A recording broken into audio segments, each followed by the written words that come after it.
నమస్కారం, సిటీ వార్తలకు స్వాగతం. ముందుగా ముఖ్యాంశాలు. ఘనంగా అంతర్జాతీయ యోగా దినోత్సవం. యోగాతో హెల్దీ వెల్దీ హ్యాపీ ఆంధ్రప్రదేశ్ ను నిర్మిద్దామన్న సీఎం చంద్రబాబు.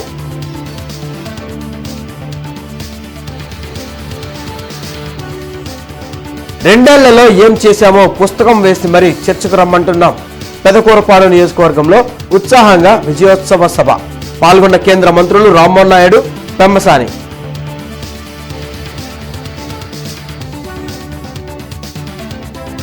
ఆరోగ్యవంతమైన సమాజ నిర్మాణానికి యోగానే పునాది.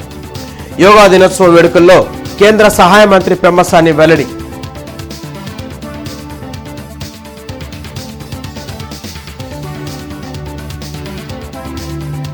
ప్రశాంతంగా నీట్ రీ ఎగ్జామ్. 22 పరీక్షా కేంద్రాల్లో హాజరైన అభ్యర్థులు.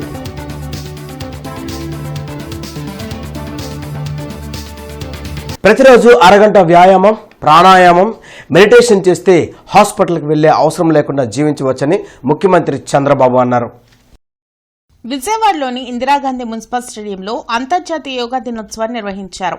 సీఎం చంద్రబాబు, మంత్రి నారా లోకేష్ తో పాటు కేంద్ర మంత్రి రామ్మోహన్ నాయుడు, ఇతర ప్రజాప్రతినిధులు పాల్గొన్నారు. యోగా గురువు రామ్దేవ్ బాబా చంద్రబాబు, లోకేష్లతో ప్రాణాయామం, యోగాసనాలు వేయించారు. ప్రపంచానికి భారత్ శక్తిని ప్రధాని మోడీ చాటుతున్నారని ఈ సందర్భంగా చంద్రబాబు ప్రశంసించారు. ఫిజికల్, మెంటల్ ఫిట్నెస్ పెంచేది యోగానే అని వివరించారు. సాంకేతిక, ఆధ్యాత్మికత కాంబినేషన్తో వెళ్తేనే భవిష్యత్ ఉంటుందని సీఎం తెలిపారు. ఇంటింటికి యోగా చేరాలని, ప్రజలు ఆరోగ్యంగా ఉండాలనేదే కూటమి ప్రభుత్వ లక్ష్యమని వివరించారు. ఒక పిల్లలు చేసే యోగాలు చూస్తూ ఉంటే ఎంత ఫ్లెక్సిబిలిటీ అంటే ప్లాస్టిక్ కూడా మారి వంగదు. బాడీ ఏ విధంగా కావాలంటే ఆ విధంగా చేసే పరిస్థితి వచ్చిందంటే ఇది ఒక చరిత్ర. అందుకే మిమ్మల్ని అందరినీ మరొక్కసారి ఇలాంటి బ్రహ్మాండమైన కార్యక్రమంలో మనం భాగస్వాములయ్యాం. దానికి కారణం యోగా గురువు బాబా రామ్దేవ్ గారికి ఇక్కడ ఉన్న అందరినీ మనస్ఫూర్తిగా అభినందిస్తూ గట్టిగా చప్పట్లు కొట్టి హర్షాన్ని, ఆమోదాన్ని మీరు తెలియజేయాలి. ఈరోజు 12వ అంతర్జాతీయ యోగా దినోత్సవం. దీనికి ఇంతటి ఖ్యాతి తీసుకొచ్చిన ప్రధానమంత్రి నరేంద్ర మోడీ గారిని ముందుగా అందరం కూడా అభినందించాలి, ధన్యవాదాలు తెలియజేయాలి. గుంటూరు జిల్లాలో రాజకీయం చేయాలంటే పీహెచ్డీ కావాలని కేంద్ర మంత్రి కింజరపు రామ్మోహన్ నాయుడు వ్యాఖ్యానించారు. రెండేళ్ల కూటమి ప్రభుత్వ పాలనలో ఏం చేశామో పుస్తకం వేసి మరీ చర్చకు రమ్మంటే భయపడుతున్నారని వైసీపీపై విమర్శలు గుప్పించారు. పెదకూరుపాడు నియోజకవర్గంలో ఎమ్మెల్యే భాష్యం ప్రవీణ్ చేపట్టిన 100 రోజులు 100 గ్రామాలు కార్యక్రమం ముగింపుతో పాటు 2 ఏళ్ల విజయోత్సవ సభను అమరావతిలో ఘనంగా నిర్వహించారు. కేంద్ర మంత్రులు కింజరపు రామ్మోహన్ నాయుడు, పెమ్మసాని చంద్రశేఖర్, ఎంపీలు లావు శ్రీకృష్ణదేవరాయలు, భాష్యం రామకృష్ణ, పలువురు ఎమ్మెల్యేలు, ఎమ్మెల్సీలు, కూటమి నాయకులు పాల్గొన్నారు.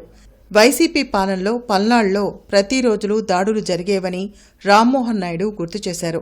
రాష్ట్రాభివృద్ధి కోసం సీఎం చంద్రబాబు నిరంతరం శ్రమిస్తున్నారని, ప్రజలు మరోసారి తప్పు చేయకుండా కూటమికి అండగా నిలవాలని కోరారు. ఎంపీ లావు శ్రీకృష్ణదేవరాయలు గురించి కొంతమంది అవాక్కులు పేలుతున్నారని, అతడు కృష్ణ కాదని, శ్రీకృష్ణదేవరాయలు అనే విషయాన్ని గుర్తుపెట్టుకోవాలని హెచ్చరించారు. పల్నాడు లాంటి ప్రాంతం ఏనాడో ఫ్యాక్షన్ పక్కన పెట్టి అభివృద్ధి వైపు చూస్తూ ఉంటే ఈరోజు చల్లా చెదురు చేశారు ఈ పల్నాడు ప్రాంతంలో. ఆ రోజుల్లో పేపర్ చూస్తే పల్నాడు నియోజకవర్గం నుంచి, ఈ యొక్క ప్రాంతం నుంచి, ఈ జిల్లా నుంచి ప్రతిరోజు కూడా హెడ్లైన్స్, ఫలానా గ్రామంలో ఈ రకంగా ఇబ్బంది జరిగింది, ఫలానా గ్రామంలో హత్యలు, ఫలానా గ్రామంలో అత్యాచారాలు, ఫలానా గ్రామంలో ఇవి అవి జరిగాయని పల్నాడు తాలూకా గౌరవాన్ని మంట కలిపినటువంటిది ఆ రోజు గొడ్డల పార్టీ. మళ్ళీ ఈరోజు ఒక మంచి టీంతో ఈరోజు మళ్ళీ మీ ముందుకు వచ్చాం. అలాగే మన ఎంపీ గారు ఉన్నారు, లావు కృష్ణదేవరాయలు గారు. ఆయన మీద కూడా ఇక్కడ లోకల్గా కొంతమంది అవాకులు చవాకులు పేలుతున్నారు. ఆయన కృష్ణే కాదు, కృష్ణదేవరాయలు గుర్తుపెట్టుకోండి. ఏ రకంగా కృష్ణదేవరాయలు గురించి మనం పుస్తకాల్లో ఈ రోజు వరకు ఆయన వ్యక్తిత్వం గురించి చదువుతున్నామో, నేను ప్రత్యక్షంగా ఆయన చూస్తున్నాను. ఆయన తన అదే రకమైనటువంటి వ్యక్తి. గత 5 ఏళ్లు రౌడీయిజంతో రాజకీయాలు చేసిన జగన్ రాజధాని అమరావతిని అడ్డుకోవాలని చూసి అబాసు పాలయ్యారని కేంద్ర సహాయ మంత్రి పెమ్మసాని చంద్రశేఖర్ విమర్శించారు. 100 రోజులు 100 గ్రామాలు పేరుతో వినూత్న కార్యక్రమాన్ని ఎమ్మెల్యే భాష్యం ప్రవీణ్ చేపట్టి అక్కడ సమస్యలు పరిష్కారానికి కృషి చేయడం హర్షణీయమని చెప్పారు. రానున్న 3 ఏళ్లలో రాష్ట్రంలో అద్భుతమైన అభివృద్ధి జరుగుతుందన్నారు. గత 5 సంవత్సరాల జగన్మోహన్ రెడ్డి గారి పరిపాలనలో 5 సంవత్సరాల రౌడీజాన్ని వారు రాజకీయం అని చెప్పారు.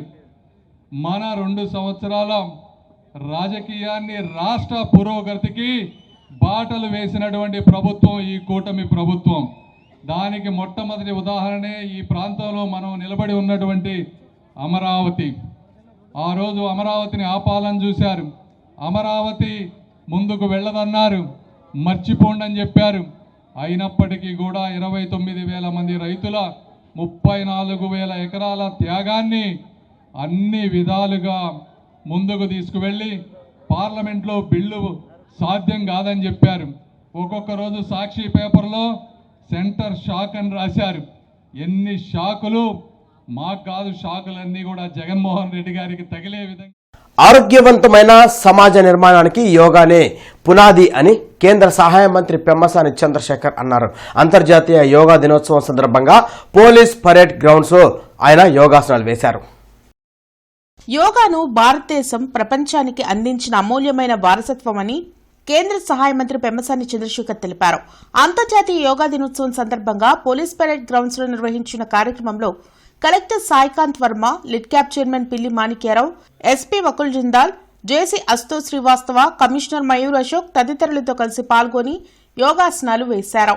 1893లో స్వామి వివేకానంద గారు షికాగోలో ఫస్ట్ టైం మాట్లాడి ప్రపంచానికి దీని ప్రాముఖ్యతను తెలియజేస్తే 2014లో ప్రధానమంత్రి అయినటువంటి శ్రీ నరేంద్ర మోదీ గారు మొట్టమొదటిసారిగా ఐక్యరాజ్య సమితిలో దీని గురించి మాట్లాడి ఈరోజు యోగా నేషనల్ డేగా ప్రపంచ దినోత్సవంగా 2015లో దీనికి నామకరణం చేశారు. అయితే దీనికంటే ముందే ఈరోజు మీరు చూస్తా ఉంటే ప్రధానమంత్రి మోదీ గారు కానీ, గౌరవ ముఖ్యమంత్రి శ్రీ నారా చంద్రబాబు నాయుడు గారు కానీ 75 సంవత్సరాల్లో కూడా ఇక్కడ ఉన్న అనేక మందుల వ్యక్తుల కంటే ఎక్కువగా కష్టపడుతూ ఉన్నారంటే దానికి ప్రధాన కారణం కూడా వాళ్ళు పొద్దున్నే చేసేటువంటి యోగా. ఒత్తిడితో కూడిన జీవనశైలిలో యోగా ప్రతి ఒక్కరికి అత్యవసరమని పెమ్మసాని సూచించారు. శరీరాన్ని దృఢంగా, మనసును ప్రశాంతంగా, ఆలోచనలను సానుకూలంగా మార్చే శక్తి యోగాకి ఉందని పేర్కొన్నారు. మన జీవన శైలిలో ఒక భాగస్వామ్యంగా చేసుకోవాలనే ఒక ఆలోచనతో మన గౌరవనీయులు ముఖ్యమంత్రి వర్యులు పిలుపునిచ్చారు. అయితే మనం ఎప్పుడూ చూడని కొత్త రోగాలు ఈరోజు మనం చూస్తున్నాం. 40 ఏళ్లకే బీపీలు, షుగర్లు ఇలాంటి ఆరోగ్యరీత్యా సమస్యలు ఎదుర్కొంటున్న తరుణంలో yoga is a great effective tool. మన పూర్వీకులు మనకు అందజేసినటువంటి ఒక గొప్ప వరం ఇది. దీన్ని మనం మర్చిపోకుండా దీన్ని మన ప్రతిరోజు దినచర్యలో భాగంగా చేసుకొని జిల్లా వ్యాప్తంగా ప్రశాంతంగా నీట్ ఎగ్జామ్ ను అధికారులు పకడ్బందీగా నిర్వహించారు. 22 పరీక్షా కేంద్రాల్లో అభ్యర్థులు హాజరయ్యారు. ఎగ్జామ్ సెంటర్లోకి ప్రతి అభ్యర్థిని క్షుణ్ణంగా చెక్ చేసిన తర్వాత అనుమతించారు. ఉదయం 11 గంటల నుంచి మధ్యాహ్నం 1:30 గంటల వరకు మాత్రమే అభ్యర్థులను ఎగ్జామ్ సెంటర్లోకి అనుమతించారు. పరీక్షా కేంద్రాల వద్ద 144 సెక్షన్ను అమలు చేశారు. నీట్ కు హాజరయ్యే స్టూడెంట్స్ కు ఆర్టీసీ ఉచిత ప్రయాణ సౌకర్యం కల్పించింది.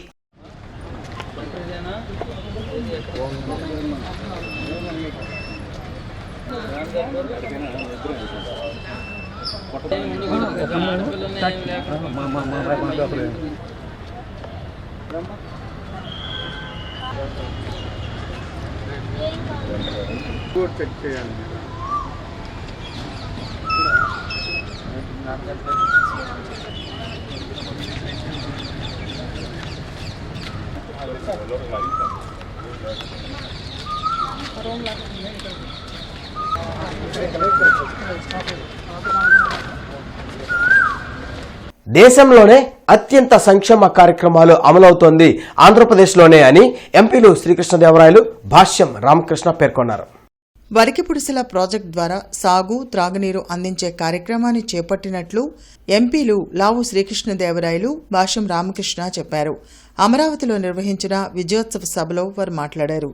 యూరియా విషయంలో రైతులు ఎలాంటి అపోహలకు గురికావద్దని ఎంపీ శ్రీకృష్ణదేవరాయలు సూచించారు. అప్పుడే చెప్పారు సంక్షేమం చేస్తాను, అభివృద్ధి కూడా చేస్తానని. దాంట్లో భాగంగా సరే అందరం చూసాం, అమరావతి చూసాం, పోలవరం చూస్తూ ఉన్నాం, పనులు ఎలా జరుగుతున్నాయని.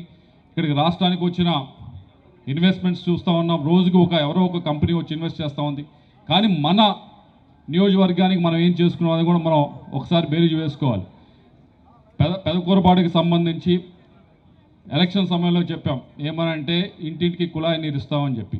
ఈ నియోజకవర్గానికి సంబంధించి 43 కోట్ల రూపాయలు శాంక్షన్ చేయడం జరిగింది. పనులు జరుగుతూ ఉన్నాయి. ప్రతి ఇంటికి కూడా నీళ్లు, తాగే నీళ్లు ఇచ్చే కార్యక్రమం. రెండవది బెల్లంకొండ ఒక్క మండలానికే సపరేట్ చేసి, ఎందుకంటే నీటి ఎద్దడి ఎక్కువగా ఉంది అని చెప్పి వాటర్ గ్రిడ్లో ఇంక్లూడ్ చేసి మాచర్ల, గురజాల, బెల్లంకొండ కలిపి 1200 కోట్ల రూపాయలు ఇంటింటికి నీరు ఇచ్చే కార్యక్రమంలో ఇంక్లూడ్ చేయడం జరిగింది.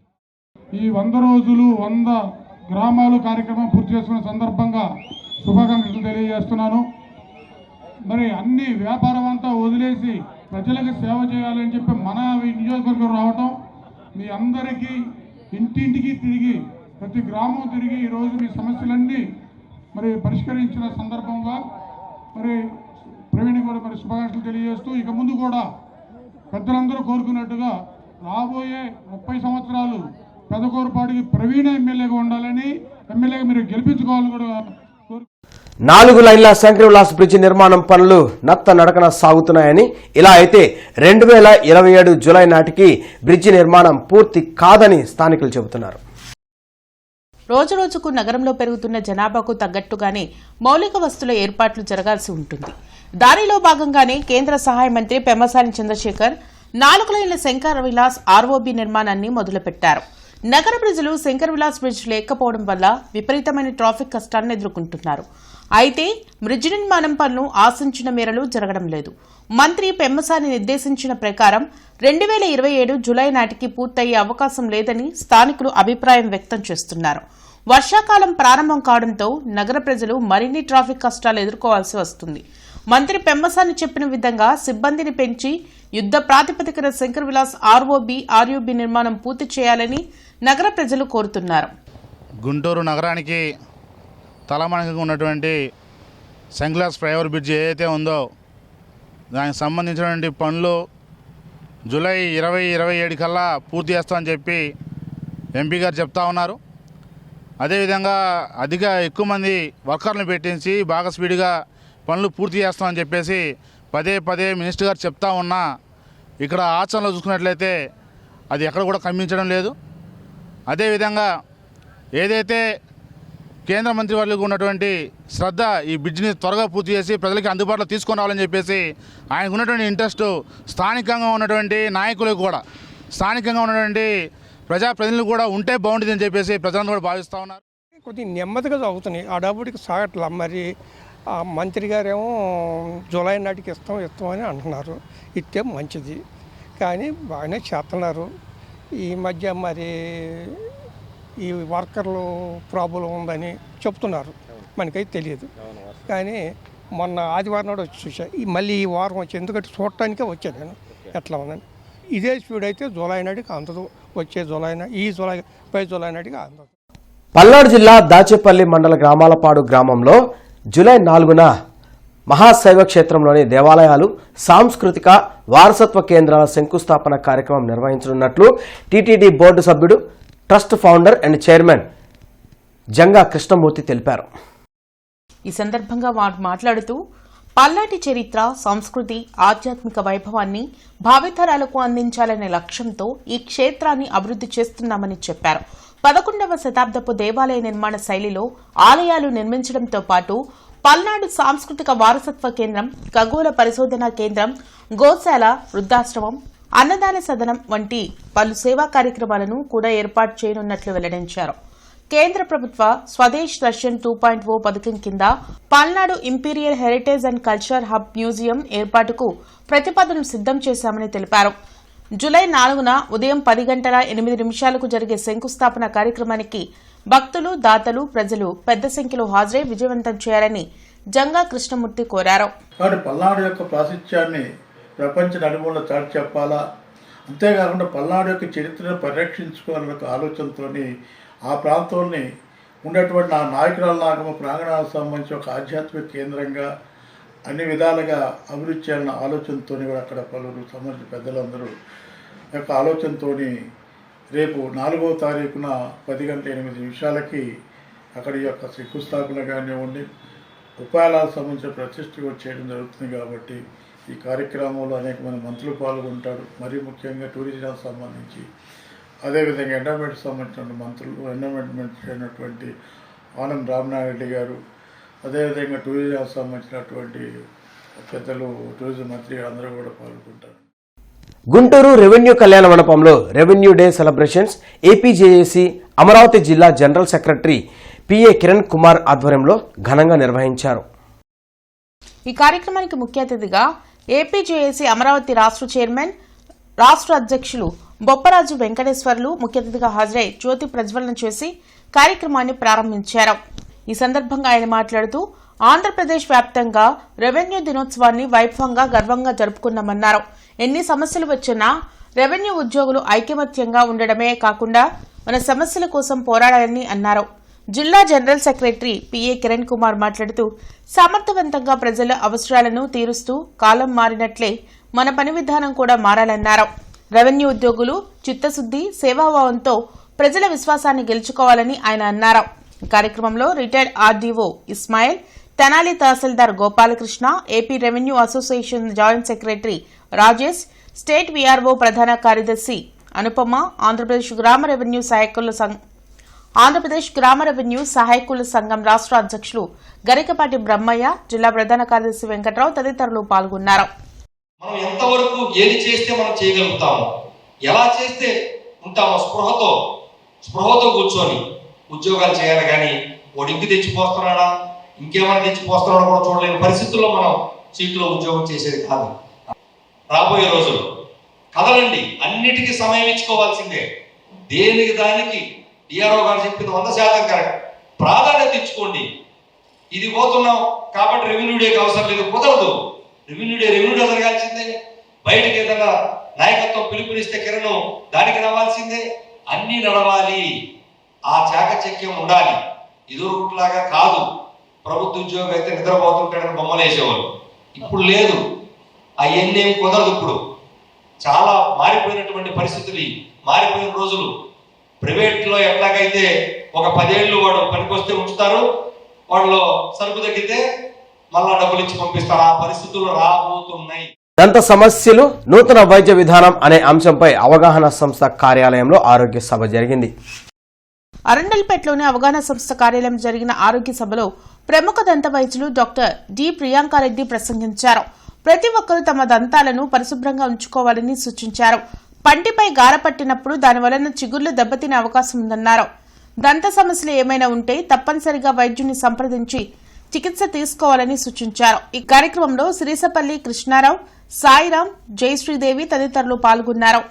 ఇప్పుడున్న టెక్నాలజీ ప్రకారం ఇప్పుడు soft brushes, ultra soft brushes అనేవి వచ్చాయి. సో మీరు పళ్ళ కండిషన్ని బట్టి మీరు ఏ బ్రష్ వాడాలనేది మీ డెంటిస్ట్ సజెస్ట్ చేస్తారు. సో నీమ్ స్టిక్స్ వల్ల ఏమవుతుంది అంటే టూత్ అబ్రేషన్స్ వస్తాయి. చాలా కేసెస్లో మేము టూత్ అబ్రేషన్ కేసెస్ చూసాము. అది ఎక్సెసివ్గా బ్రష్ చేయడం వల్ల పైన ఉన్న ఎనామెల్ పొర అరిగిపోతుంది. సర్వైకల్ అబ్రేషన్ అంటారు. చిగురికి పంటికి దగ్గర ఉన్న ఎనామెల్ అరిగిపోతుంది. సర్వైకల్ అబ్రేషన్ కేసెస్లో ఏమవుతుంది అంటే పేషెంట్కి సెన్సిటివిటీ ఎక్కువైపోతుంది. మీ పళ్ళ కండిషన్ ఎలా ఉందో ఒకసారి డెంటిస్ట్ చెక్ చేసి ఒకవేళ గ్యాప్స్ ఏమన్నా ఉన్నాయా, ఇప్పుడు పెట్టిన క్యాప్కి పంటికి చిగురికి మధ్యలో గ్యాప్స్ ఫామ్ అయ్యి ఏమైనా ఫుడ్ ఇరుక్కుంటుందా అనేది చెక్ చేసుకోవాలి. ఒకవేళ అలా గ్యాప్స్ ఉన్నాయి అంటే అప్పుడు చేంజ్ చేసుకోవాల్సి వస్తుంది. లేదు గ్యాప్స్ ఏం లేదు, మైల్డ్ గ్యాప్సే ఉన్నాయి అంటే క్లీనింగ్ పద్ధతి. ఒకవేళ చిగుర్లలోకి గార వెళ్ళింది, ఇందాక నేను చెప్పినట్టు చిగుర్లలోకి పంటికి క్యాప్కి మధ్యలోకి గార వెళ్తుంది, దానివల్ల గ్యాప్స్ ఫామ్ అయ్యాయి అనుకోండి, లేజర్ ద్వారా లేదు అంటే నార్మల్ స్కేలింగ్ ప్రొసీజర్స్ ద్వారా ఆ గార అనేది తీసేస్తే బ్యాక్టీరియల్ లోడ్ తగ్గిపోయి చిగురు అనేది హెల్తీగా తయారవుతుంది. అప్పుడు కూడా ఇరుకోవడం అనేది ప్రాబ్లం తగ్గుతుంది. ఫుడ్ రిలీఫ్ 40వ సెంటర్ను గుంటూరులోని అశోక్ నగర్లో ప్రారంభించారు. అశోక్ నగర్లోని హెచ్ఎం ప్లాజాలో food relief centre grand opening కార్యక్రమానికి founder, brand owner S Manikandan ముఖ్య అతిథిగా హాజరయ్యారు. ఈ సందర్భంగా ప్రముఖ ఆయుర్వేద వైద్యులు డాక్టర్ కొండా వెంకటేశ్వర్లు మాట్లాడుతూ ప్రస్తుత దైనందిన జీవితంలో గంటల తరబడి నిలబడాల్సిన అవసరం ఉంటుందన్నారు. అందువలన పలు ఆరోగ్య సమస్యలు వస్తాయన్నారు. ఈ ఫుడ్ రిలీఫ్ సెంటర్లు చికిత్స తీసుకోవడం ద్వారా ఎంతో రిలీఫ్ కలుగుతుందన్నారు. ఈ ఫుడ్ రిలీఫ్ సెంటర్లో ఓపెనింగ్ ఆఫర్లు అందిస్తున్నామని సెంటర్ ఓనర్ సంతోష్ కుమార్ తెలిపారు. ప్రతి సర్వీస్కు 1+1 ఆఫర్ను జూలై నెలాఖరు వరకు ఇస్తున్నామని ప్రతి ఒక్కరూ ఈ ఫుడ్ రిలీఫ్ సెంటర్ను సందర్శించాలని కోరారు. ఈ కార్యక్రమంలో ఫుడ్ రిలీఫ్ సెంటర్ సిబ్బంది పాల్గొన్నారు. What we provide is acupressure therapy. People call it Chinese acupressure therapy. You are aware that all our organs are connected to the foot. Each point is called reflex points or pressure points. In the reflex points, our therapists apply pressure by finger. Thereby, the central nervous system gets activated and the blood circulation improves and ensures that all organ functions well. In simple terms, this therapy enhances blood circulation. This is called Chinese acupressure therapy, which is ancient therapy and natural therapy. మీ అందరూ కూడా ఈ food reflexology సెంటర్ని visit చేసి food relief అంటే ఏంటో తెలుసుకున్నారు కాబట్టి so దాన్ని ఎక్స్పీరియన్స్ అవ్వాలని చెప్పి నేను కోరుకుంటున్నాను. సో ఇనాగ్రల్ ఆఫర్ కింద సో 2 people వచ్చినా కూడా ఒకే పర్సన్కి పే చేస్తే సరిపోతుంది. So thank you. Visit food relief. ప్రతి సోమవారం కలెక్టరేట్, ఎస్పీ, కార్పొరేషన్ కార్యాలయాల్లో ప్రజా ఫిర్యాదుల పరిష్కార వేదిక కార్యక్రమాన్ని నిర్వహిస్తున్నారు. ప్రజలు తమ సమస్యలను అధికారుల దృష్టికి తీసుకువెళ్లి వాటిని పరిష్కరించుకోవాలని ఉన్నతాధికారులు సూచించారు. కార్పొరేషన్ కార్యాలయంలో CGRS జరగనుంది. జిల్లా, నియోజకవర్గ, మండల స్థాయిలో ఈ ప్రజా ఫిర్యాదుల పరిష్కార వేదిక కార్యక్రమం నిర్వహించనున్నారు. ప్రజలు తమ అర్జీలను meekosom.ap.gov.in కూడా నమోదు చేసుకోవచ్చని కలెక్టర్ సాయికాంత్ వర్మ సూచించారు. ఫిర్యాదుల స్టేటస్ను 1100కు కాల్ చేసి తెలుసుకునే అవకాశం ఉందన్నారు. అలాగే రెవెన్యూ సమస్యల పరిష్కారం కోసం రెవెన్యూ క్లినిక్లను సద్వినియోగం చేసుకోవాలని పేర్కొన్నారు. అంతర్జాతీయ దినోత్సవం సందర్భంగా రాష్ట్ర ప్రభుత్వం ప్రతిష్టాత్మకంగా నిర్వహిస్తున్న యోగాంధ్ర గుంటూరు జిల్లా జైల్లో ఘనంగా జరిగింది. 200 మంది ఖైదీలు, 60 మంది జైలు సిబ్బంది పాల్గొన్నారు. యోగా తమలో ఆత్మవిశ్వాసాన్ని పెంచిందని ఖైదీలు తెలిపారు. ఈ కార్యక్రమంలో జిల్లా జైలు సూపరింటెండెంట్ AB కాంతరాజ్, జైలర్లు CH కిరణ్, వై శ్రావణ్ కుమార్ పాల్గొన్నారు. ఈ వార్తలంతా సమాప్తం. నమస్కారం.